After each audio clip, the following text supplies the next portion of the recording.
Thank you. Thank you so very much for having me here. Maybe give me a quick thumbs up or thumbs down. Is this okay? Okay. Is it too loud? No. Okay. Great. It's a tremendous honor to be here. My name is Karen Miller, and I'm married to Dave, who's I'm grateful he's here with us. You can give him an applause too, because anything I do takes support from the family. And we have 6 children. This is a picture from a couple years ago, but it's a really fun photo from when we went to Mount Rushmore. So we have 6 children, and we homeschool them. 2 are graduated, and 4 are still coming up the line.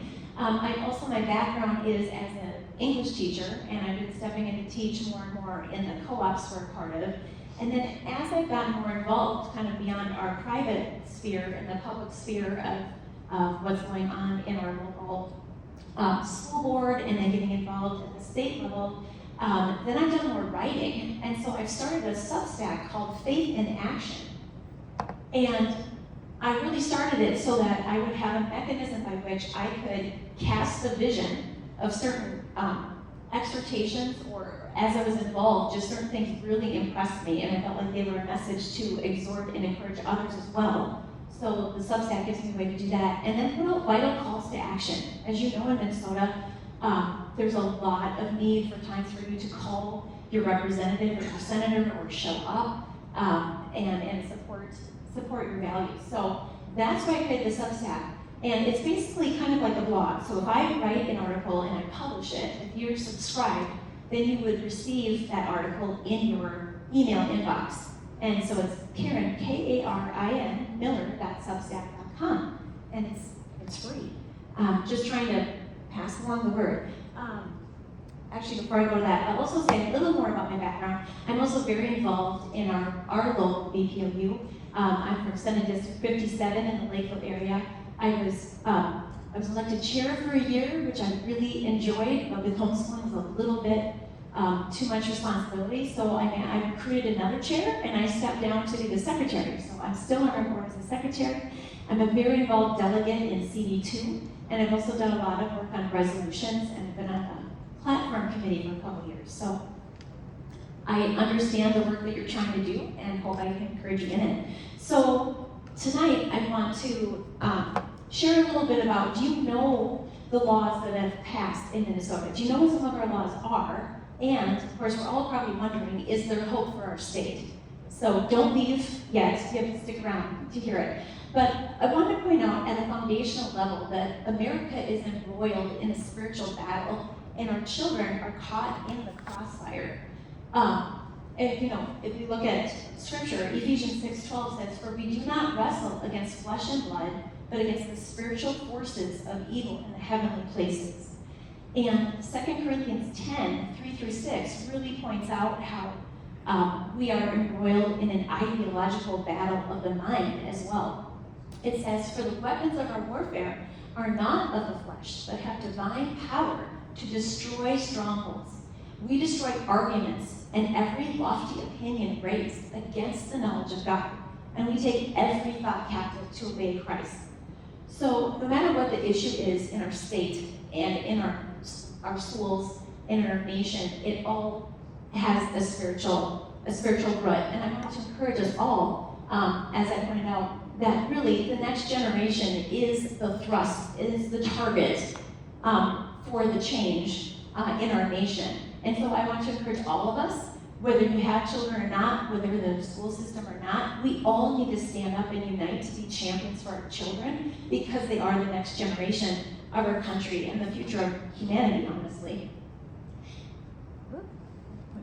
Okay, actually, one more slide. And further expanding upon that, the theme of the spiritual battle, there really is a war against the seed of the woman. In Genesis 3:15, God is speaking to Satan after the fall, and he says, "I put enmity between you and the woman, and between your seed and her seed.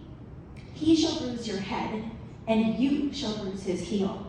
And this is echoed in Revelation 12:17. I was in a BSF Bible study of the book of Revelation last year, and I suddenly realized, oh my goodness, here it is.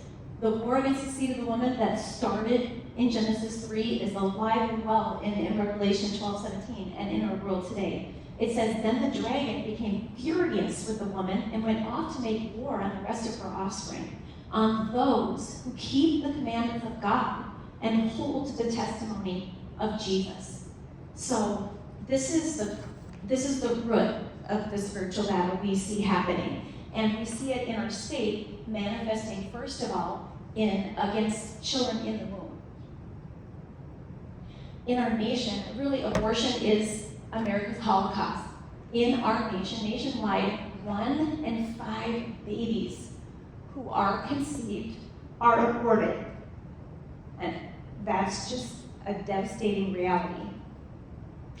And in our state, this is a picture from the 2024 March for Life, and these are baby models, so they're not actual real babies, but they do represent the number of babies that are aborted in Minnesota every year. These statistics here are from the year 2023, and they're probably low because they changed some of the reporting requirements, and it's hard to track. So whatever these numbers are, they're low. So approximately 14,124 babies are aborted each year. That's 1,177 babies per month. It's 294 babies per week. That's 42 babies per day and about 3 to 4 babies per hour. And I calculated these statistics from the yearly number, just estimating if abortions took place 7 days of the week, 12 hours out of the day. So it's a devastating reality that even while we sit right here, before we're done with this evening, easily 5 to 6 lives might have been taken. So it's the devastating reality of the war against the seed of the woman, even in the womb.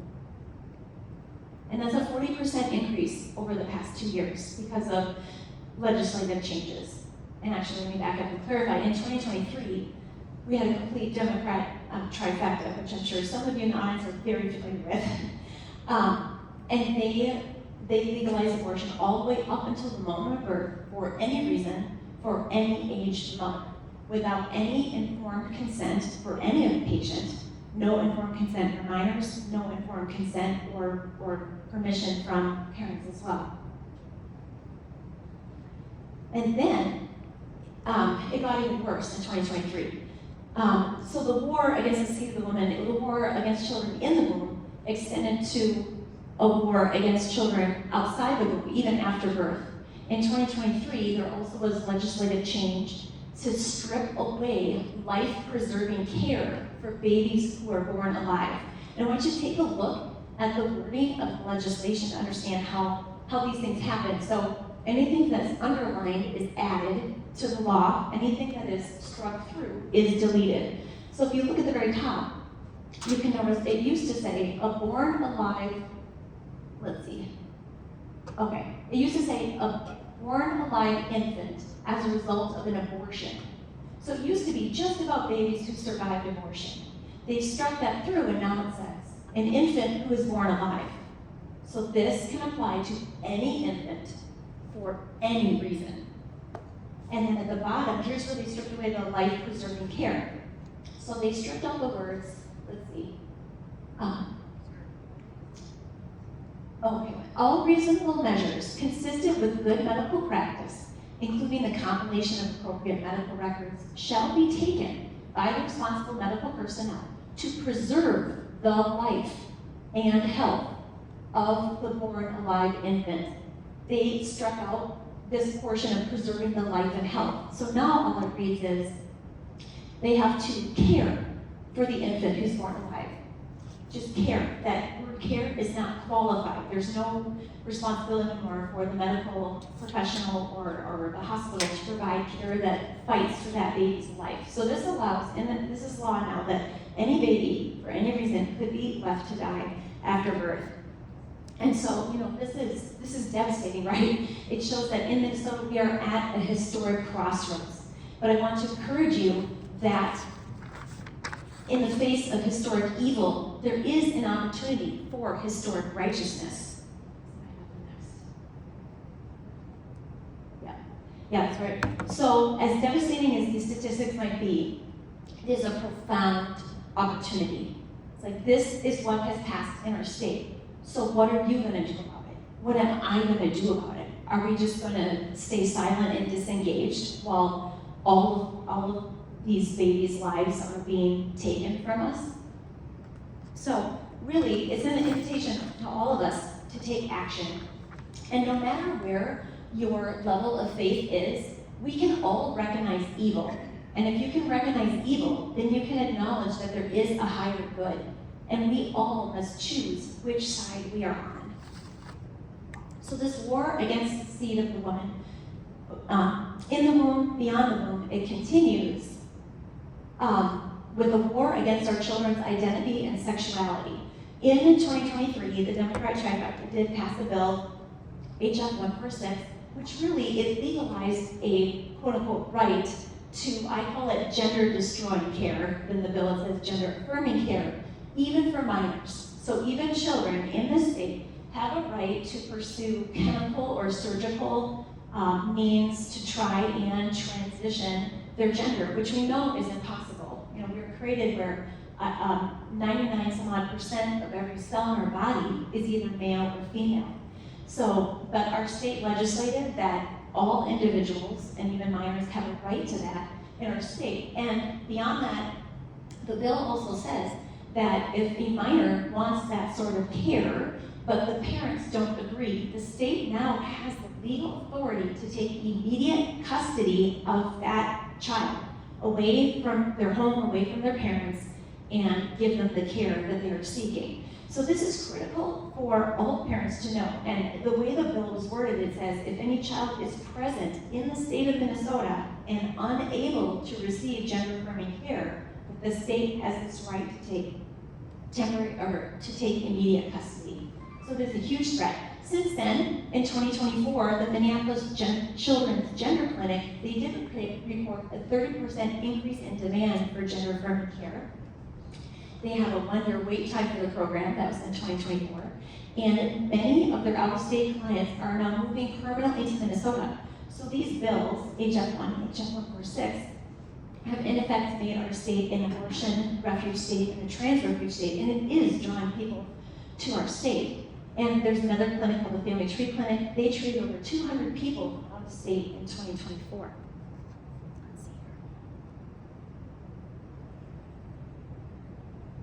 Okay, along with this, in the legislature in that year, there's been a deliberate attempt to replace religious liberty with gender ideology. And it started with the Minnesota Human Rights Act. They added the term gender identity to that Minnesota Human Rights Act, but they did not add in the religious liberty exemption clause. And there was a hearing in the House where Republican Representative Niska pointed out this oversight. Like, at first the Republicans thought it was an oversight that they didn't add in the religious exemption, because of course there should be a religious exemption, right? And a Democrat legislator replied to him, "We are aware of the language, and it was intentional." So they are intentionally removing, erasing, deleting all language, or trying to delete all language related to our religious liberties. So also our religious liberties are on the line. That also extended they tried to propose some new wording for an Equal Rights Amendment to the Constitution. And the wording of it is very deceptive. It basically, it adds abortion rights and gender identity rights to the Equal Rights Amendment. It would add that as an amendment to our Constitution without any protection for our religious liberty. There's one word that's left in there, the word creed, that would protect our beliefs. But in this version, they have added gender identity and they have struck through the word creed. So we need to engage in this spiritual battle and fight as if our religious freedom is on the line, because it is. And then beyond that, so war against children in the womb, out of the womb, against their sexuality, and here's that ideological battle for their minds that we see playing out in our schools. And I did write a post called 3 Legislative Updates All Minnesota Parents Need to Know. I believe I published that on January 12th, 2024. And then I have another kind of updated article August 20th. So these are 3 things that I think all parents need to know. And please share this information with parents who you know. So the first thing is there's no mandated ethnic studies from K through 12th grade. And let me read a definition from the bill. And I mean, first off, when you think of ethnic studies, you might think, of course, we want to get together and learn, what's your native language and your native dress and your cultural foods and your cultural traditions. But you don't hear any of that in this language. It's defined as ethnic studies analyzes the ways in which race and racism have been and continue to be cultural and political forces, and the connection of race to other groups of stratification, including gender, class, sexuality, religion, and legal status. I was just reading an article recently, an update that was looking at some curriculums actually in the Minneapolis public schools, and they're teaching that capitalism is a pillar of white supremacy. So really, this sort of teaching of ethnic studies is all about race and racism as cultural and political forces in a very, very divisive way. And that is mandated for K through 12. Secondly, there are new teacher licensing standards that they went into full effect this July 1st. So this is the first school year where it's in complete effect that any newly licensed teacher needs to meet these requirements. And they will also at some point impact relicensure as well, because the standards are tied to relicensure. And it really forces teachers to affirm and teach critical race theory and critical gender theory in the classroom. Here is a couple things that it's like an 89-page document, and there's about 10 pages that they added. And here's some of the language of what teachers have to teach. Teachers will have to implement critical race and critical gender ideologies in the classroom, such as systemic racism, implicit bias, critical race theory, white supremacy, intersectionality, social emotional learning, gender fluid identity, sexuality, transgenderism, and teaching students to be agents of social change. So this is the sort of intensely political ideologies that they are infusing the requirements for teachers with. And really, if you require every teacher who's licensed by the state of Minnesota to teach these things, then by default, you're requiring almost every school in Minnesota to adhere to these standards, whether they're public or private or charter. And beyond that, they deleted, what was totally shocking to me as a teacher, they deleted 10 pages of academic standards. I'm going to read just 2 of them. These are things they struck through, like, we don't need this anymore. A teacher must master the central concepts, tools of inquiry, and structures of the disciplines taught. Wow. So they don't want teachers to master their discipline in order to teach. Here's another one. A teacher must be able to plan and manage instruction based on knowledge of subject matter. So I guess we don't care about teachers managing instruction and based on subject matter at all. So it's important to know those are in full effect right now. And I think it's important for parents to also recognize in the past, you may have been able to opt your child out of a class or out of a teacher's classroom or out of a certain book study or unit study, but this is so pervasive. It's totally pervasive. The only way you can really protect your child from these ideologies is to pull them out. So it's important for parents to recognize that. Also in the schools, kind of connecting into the transgender issue, the Trojan horse of GSA school clubs. Originally, they stood for Gay Straight Alliance, and now it stands for Genders and Sexualities Alliance. And it really is a core tool of the whole LGBTQ community to groom and target children. And it's also a tool to change the culture by first changing the culture of the school, teaching children how to be agents of social change, and by that impacting the teachers, the parents, the community.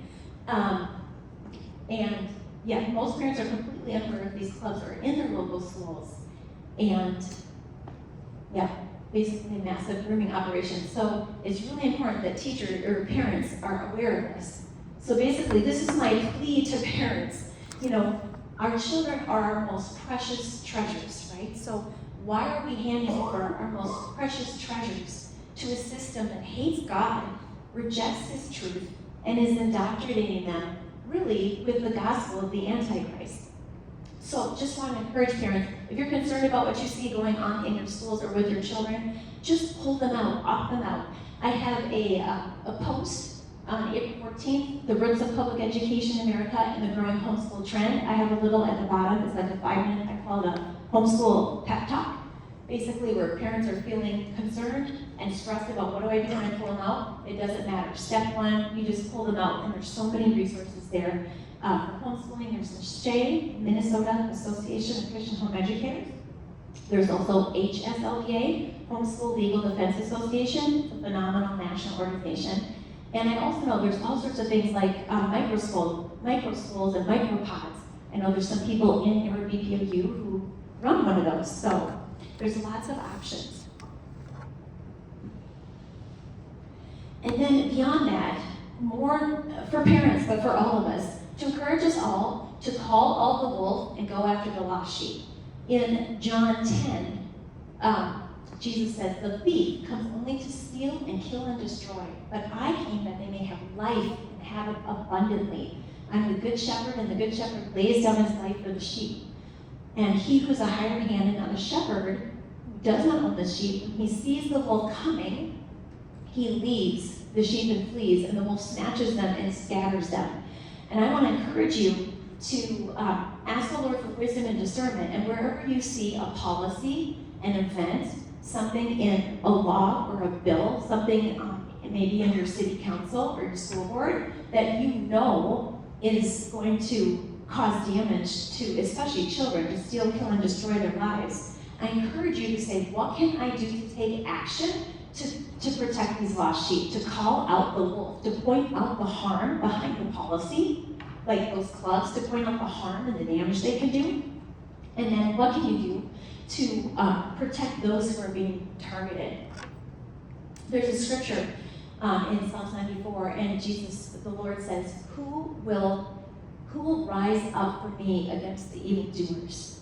And so I pray that would be you and me, that would be all of us. I want to draw attention to one organization. It's called the Cornerstone Standard Group, and they have created a declaration of purpose with an article number 1 to protect children from gender mutilation. So their goal is to call for a coalition of states, not just Minnesota, but our surrounding states in the nation, of legislators, lawyers, doctors, sheriffs, parents, who will stand up to protect children from harm. And so this is the QR code that goes to the website where you can read the declaration, you can read their Article 1, protect children from gender mutilation, and you can sign the declaration and share it. They're especially trying to make connections with legislators in other states, because here in Minnesota, obviously our laws are what they are, and that we can't necessarily go after the people perpetrating this. But imagine if we had the surrounding legislators from Iowa and Wisconsin and North and South Dakota. If they formed this coalition, then any doctor who's performing these procedures here, as soon as they step foot into any of the surrounding states, they could be arrested and tried. Or if parents fled their state, like someone from Iowa brought a minor up here for this care, when they go back home, they could be arrested and tried. So that's one group that's standing up as a champion for children. And then, gosh, by golly, our Republicans in the House and the Senate, we're working so hard to call out the wolf and go after the lost sheep, and to stand up against this harm. So in this past legislative session, they did present HF 12 as a very simple, straightforward bill to protect girls in sports, and it states only students of the female sex may participate in an elementary or secondary school level athletic team or sport that an educational institution has restricted on the basis of sex to women or girls. It's very straightforward. very factual. And it's true that 79% of Americans across the nation believe that boys should not participate in girls' sports. Yet in this state, all the Democrats voted against this. So it didn't pass, but it was a tremendous initiative. One example of what our Republican legislators have done, and they brought in Riley Gaines to speak on that, to promote the bill. Okay, beyond that, this is a loaded slide, but you have to see it. And thank you to our Republican legislators in the audience. They worked so hard. Republican wins for all Minnesotans in this past 2025 election season or session.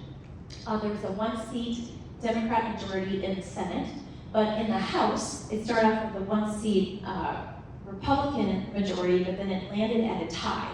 But I'm telling you, your Republican legislators worked so hard. They accomplished so much with that tie. They accomplished wins, and they blocked harmful things, and they clawed back harmful spending. Here's just a list. We have to take a moment to take this in and appreciate what they've done for us. So they definitely were advocates for truth, life, biological gender, academics and education, parental rights, protecting girls in sports. First of all, they showed up to work. Can we give them a round of applause? Thank you. They showed up to work during the Democrat 23-day boycott of the House. And with that tie, they managed to secure the Speaker of the House for both the 2025, the full biennium for 25 and 26 with Representative Lisa Davis. So super grateful that the leadership of the House is in Republican hands. They also established a new fraud committee with Republican leadership. That's good for the 2-year biennium, and they've done a lot of tremendous work. And fraud in Minnesota could be a whole nother 3-hour presentation that it probably would have been all-nighter and it would put you to sleep and make you cry. So we'll save that for next time. Maybe someone else will speak on that. Okay, they also blocked a lot of harmful legislation. With that tie, they could hold something and say, nope, it's not going to pass in the House. We're super grateful for that. So they blocked health care funded by taxpayers for adult illegal immigrants. They really stood firm on that. And they also were able to block that proposed ERA that would have violated our religious freedom. Those are just a couple examples, the list could go on. They also clawed back spending. They cut $40 million from the budget. And they advocated for just an endless list of common sense solutions. If you want to know more about that, talk to your legislators. And also, I just want to encourage everybody, because it was a tie, anything that passed had to have some bipartisan elements and bipartisan support. So it's very easy. You could look at any bill that passed and probably pick out things and say, why did my Republican representative vote for this? Because you have to talk to them and understand what was in the bill that you voted for. And more than ever, going into 2026, we need to unite to win. It's far too easy to nitpick some issues and attack and misrepresent, but we are not going to win that way. So I encourage you, have a conversation with your legislators if there's something you don't understand, you're concerned about, and ask them, what are all the things, all the good things that happen behind the scene that we have no idea, and how hard you worked for it. So unite to win, and thank you to the Republicans in the House. So the other thing I wanted to encourage everyone with, like our legislators, is to encourage you to be a dissident voice of truth. There is a psychologist named Matthias Desmond. He's from Europe, and I saw he did an interview with Tucker Carlson, and he explained like this whole phenomenon of mass formation psychosis, like where you have such degree of propaganda that it overtakes a certain percentage of the population are literally deluded. And he said when that happens, it is critical for those who are awake to speak out. He said about a third of the population will be totally indoctrinated. A third of the population will be drawn, but kind of questioning and just not at ease with it, but not sure. And a third of another congregation, or the population. And then the final third of the population are those who are awake and see the truth and see the lies, can discern the difference between the two. And he said those who are awake must speak out. He said this vocal fraction is the only hope for a society to not destroy itself in the atrocities accompanying totalitarian madness. He was talking about the Nazi Germany in World War II. And he said, had more people spoken out, it could have prevented the worst and the most heinous atrocities and violence of the Holocaust. So I wanted to encourage all of us to be that dissident voice. And Samuel Adams has a great quote here. It does not take a majority to prevail, but rather an irate, tireless minority, keen on setting the brush fires of freedom in the minds of men. So be that voice. And the next thing to encourage you with is to encourage you to cross the threshold from private faith to public action and public activism. And here's an example from Esther. In Esther 4, Mordecai was speaking to Esther and said, if you remain silent at this time, you and your father's household will perish. And who knows whether or not you have come to the kingdom for such a time as this. So Esther is probably very comfortable in her palace lifestyle. But she had to come to a point where she had to realize she wasn't safe in her private, comfortable spirit, that she had to step out from her private life to go before the king, to go before the seat of government. And I think her example is really an example of the bride of Christ and the church going before the seat of government. And that's what we're all called to do.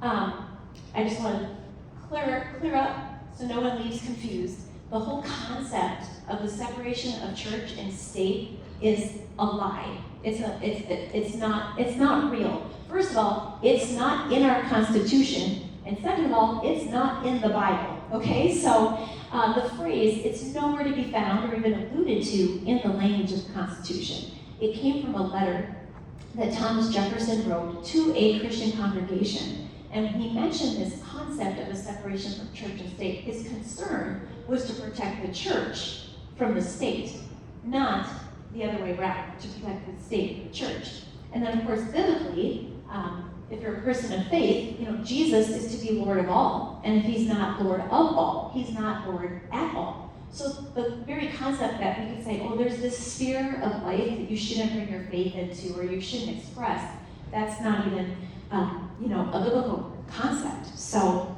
when Jesus talked about the church, he used a term called the ecclesia, and that is a political and a governmental term, meaning the leaders of a community, not necessarily a religious organization.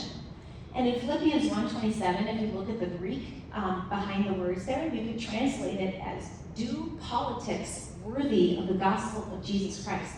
So that's what we are all called to do whatever we do, whether it's teach or work or raise your kids or serve in your community, we're called to do it as worthy of the gospel of Jesus Christ. So that's an encouragement to you to consider stepping out from from the four walls of our homes and the four walls of our churches and our places of faith, to step out into the social and the political sphere, your local city council meetings, your local school board meetings, your local BPOU meeting. Yay! You guys came here. You crossed the threshold. Yay! Do it again and invite someone to come with you next time.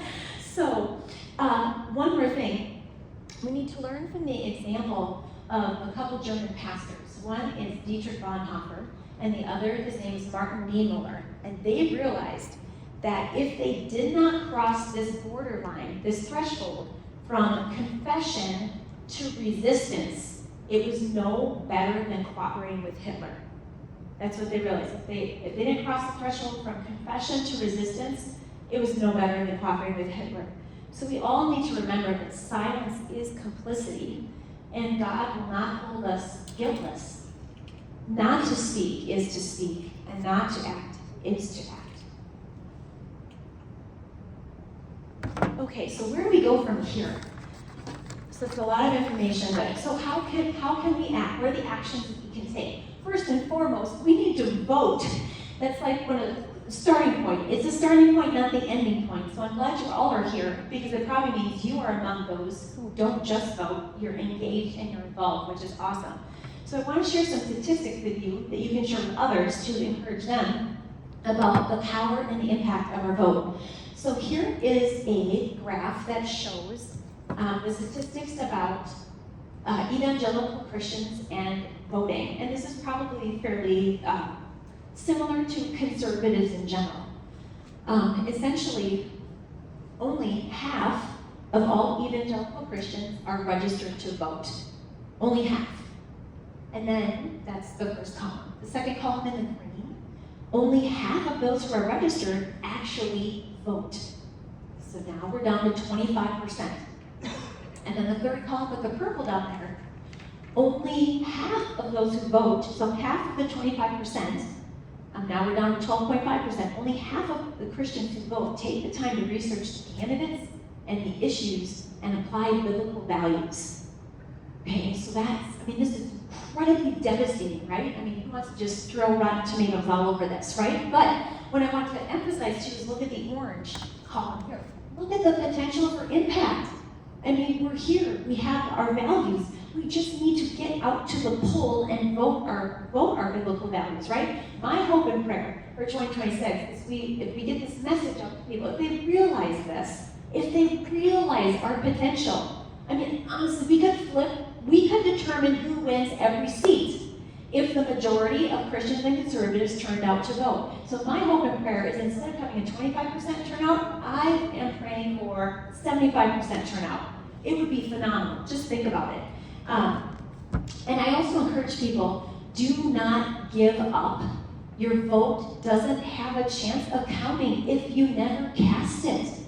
There's so much great work going on. You've got your representative here on the elections committee. There's so much great work. There's a lot of election integrity groups working on, and even just chipping away at small changes that could have big results.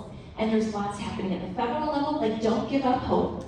And your vote doesn't have a chance of counting if you don't cast it. Let's see. Let me see what's next, because I've lost track. Oh, it's close. This is how close it is. I want to share this. So, in 2022, there were enough absentee ballots that had been requested. There was a couple counties in Minnesota, and forgive me, I don't know the counties. I don't think it was yours. But there were a couple counties where there were enough absentee ballots requested that were not turned in. Had they been turned in, we would have had Jim Schultz as our state attorney instead of Keith Ellison. And we would have had Ryan Wilson as our state auditor instead of Kathy Blaha.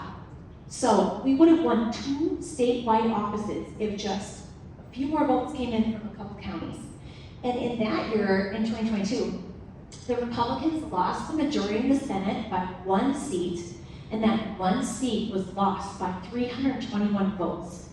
And that also was a situation where you had Republicans turning against Republicans, which might have translated into some support for the Democrats. So we must unite to win, and we must vote. And it should encourage you, and take this word back to your friends and family members, it's close, it's so close, and your vote really, really does matter. In 2024, there was 1 seat that was contested, lots of election irregularities. I do think the Republican won it, but in the end, when the dust settled, the official report was that the Democrat had won it by only 14 seats. But by the way, there were 20 ballots lost and 3 people voted twice. But anyhow, the point is 14 is a really low number. And I participated in that recount just to be a witness to help watch how it went. There's a huge stack of ballots like this. And it went, in this pile for the Democrat, this pile for the Republican. And forward, they did a pile of people who didn't even vote for the state representative office. Like, they just voted for the president and that's it. And it had, there were 10 tables, I was at one table, the stack of people who didn't vote for that office had to be like this. I mean, that could have been close, I don't know, over 100 at the one table. So it's really important. And this should give us hope, right? There's a Christian minister named Dutch Sheets, and he does a devotion every day called Give Him 15. On October 23rd, he said, "It's an accepted fact that if all evangelical Christians voted and did so according to biblical values, we could control every national election and position godly, Bible-believing leaders in office." And it really is true. Really is true.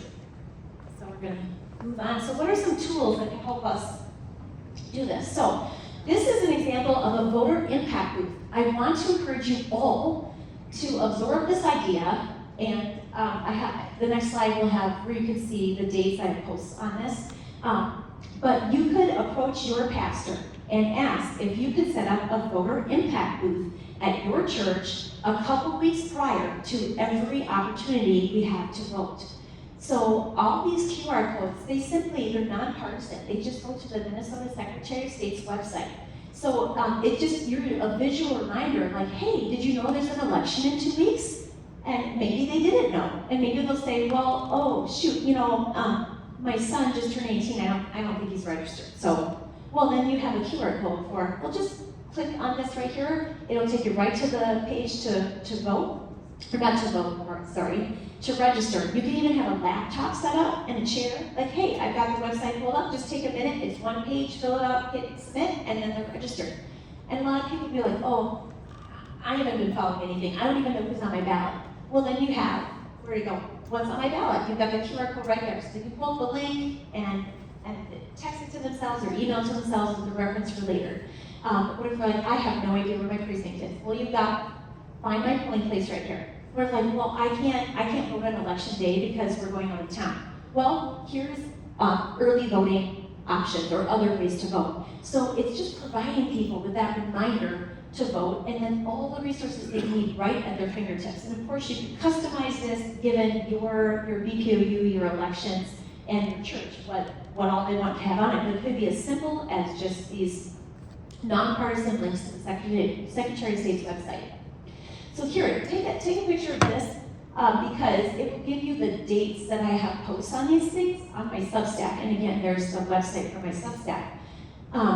And the voter impact booth, I should credit the woman who first came up with the idea. Her name is Ann Boyd, and she's involved in another Republican group in the Prior Lake area called Women Advancing Freedom. So you could go to womenadvancingfreedom.org/early voting toolkit 2024, and you can see she's got everything you need to set up your own voter impact booth, and she's going to update the QR codes and things should be pretty much the same, but the voting windows will change. Anyhow, it will be updated for 2026.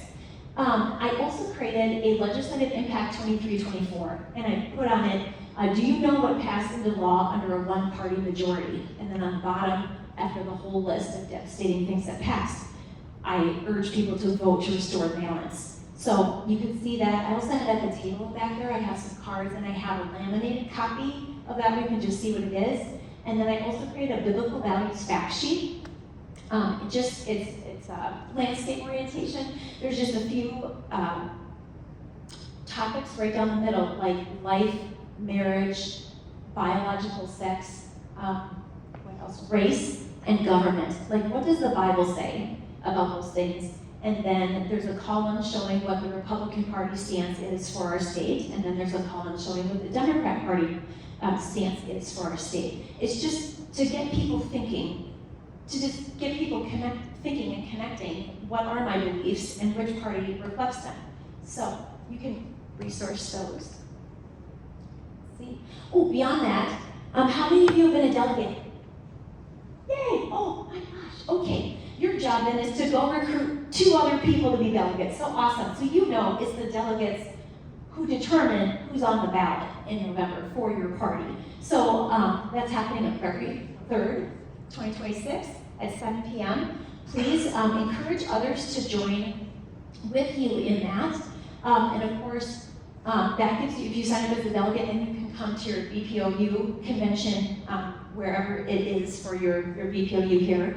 And if you want to continue being a delegate to the CD level and the state level, then you prepare a 30-second speech introducing yourself and why you want to continue being a delegate. And you could have a chance to go on to also vote for who is going to be on the ballot for your congressional representative, who's going to be on the ballot to be the Republican candidate for our governor. We have all the statewide offices in 2026. It's a huge year. And of course, we need to go beyond voting on election day. And even if you're a delegate, you need to go beyond voting to endorse leaders. We have to get active. Door knocking, donate, walk in parades, host a neighborhood barbecue, because it takes work and effort and time and connecting with people to make that impact. So, okay, now we're coming kind of into the final section here. So after all of this, we might be wondering, is there hope for Minnesota? With this incredible undergirding spiritual battle that we are embroiled in. And I want to encourage you, yes, there is hope. And this picture represents our hope. This was an Easter display in the basement of the Capitol that Sarah Bertschinger was the catalyst for, and I was honored and thrilled to be part of it. So here we have a cross with a white cloth there representing our hope is our resurrected Lord Jesus Christ. He has won this spiritual battle, and we stand in victory through him.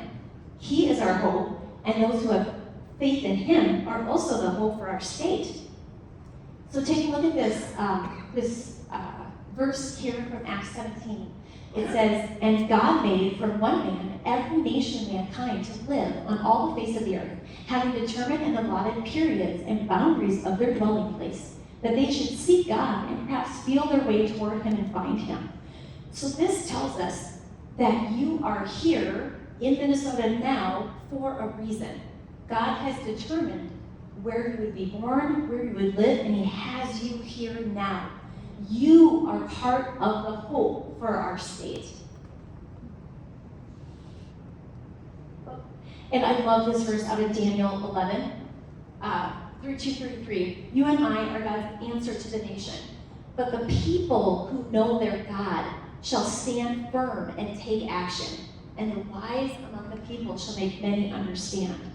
So we are among the people who know our God, we stand firm, and we take action. And really, change in Minnesota, or revival, it waits on you, and it waits on me. So often in our prayers, we look to heaven to answer our prayers, but God looks to us to take action. He said, I've already answered your prayer. I put you there. So I really want to encourage you to consider, what can you do to be the answer to your prayers for our state and for your community? What action can you take to be the answer, to be the change, to be the hope? And I do want to share a final example here. Oh, before I share the final example, I must say, so my hope and prayer is that future generations will look back on Minnesota and see a people of faith who went on offense with the truth of the gospel, and who raised a standard of righteousness in our state, and who changed its future trajectory. Because it is possible through the Lord and through us as his hands and feet. So Minnesota, this is our hour. Will you rise to meet it? Final inspiration here from a young woman named Sophie Scholl. She's a college student in Germany during the rise of Hitler, and she and her brother joined an organization called the White Rose Resistance. They wrote pamphlets sharing the truth, calling out the wolf. They called out the wolf of Hitler in these pamphlets, sharing the truth, and distributed them secretly on college campuses. But unfortunately, there was a day where they were both caught, and literally within 24 hours, they were tried and beheaded, which is devastating. But here is a quote from Sophie Scholl. She says, "How can we expect righteousness to prevail when there's hardly anyone willing to give himself individually to a righteous cause?" Just a powerful quote. And one of her last, her final words she said is, "Life is always on the edge of death. A little candle burns itself out just like a flaming torch does. But I choose my own way to burn." Give me a moment here.